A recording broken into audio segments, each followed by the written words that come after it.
Hi, this is CNBC-TV18's What's the Word, and I'm Arvind Sukumar.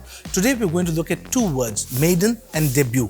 They both mean broadly the same thing. The first, there's a subtle difference in how they are used, and that's because they have different roots and came into English in different ways. Maiden comes from the Proto-German word Magadin, which meant young, sexually inexperienced female. This became Mag in Old Anglo-Saxon and Old English, which ultimately started being pronounced as maid in English. In keeping with the customs of the time, the Germanic usage also referred to any unmarried woman, and this was also copied by the English. Now, in German, the suffix "chen" is added to nouns to form diminutives. This makes the noun smaller, younger, and more endearing. So Mädchen was used to mean girl. This traveled back into English as maiden, and by the 1300s was used with the meaning virgin or unmarried girl. The 1500s, the figurative usage of maiden to refer to anything new or untried became popular, and by the 1700s, it was also used to mean horses that had never run a race before. But in modern English, maiden retains both its original meaning of unmarried girl or woman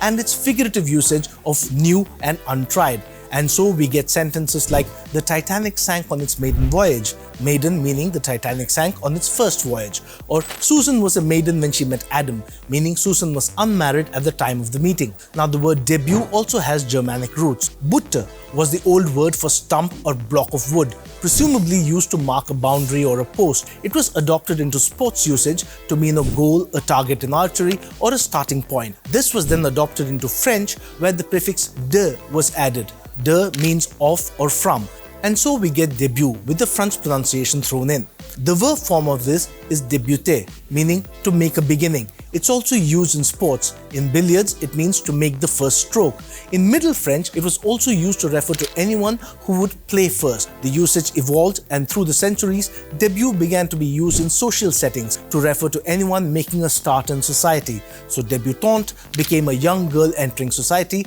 and débutant is the masculine version of that word. Now, because it was used to refer to a first appearance, it was also adopted into the theatre.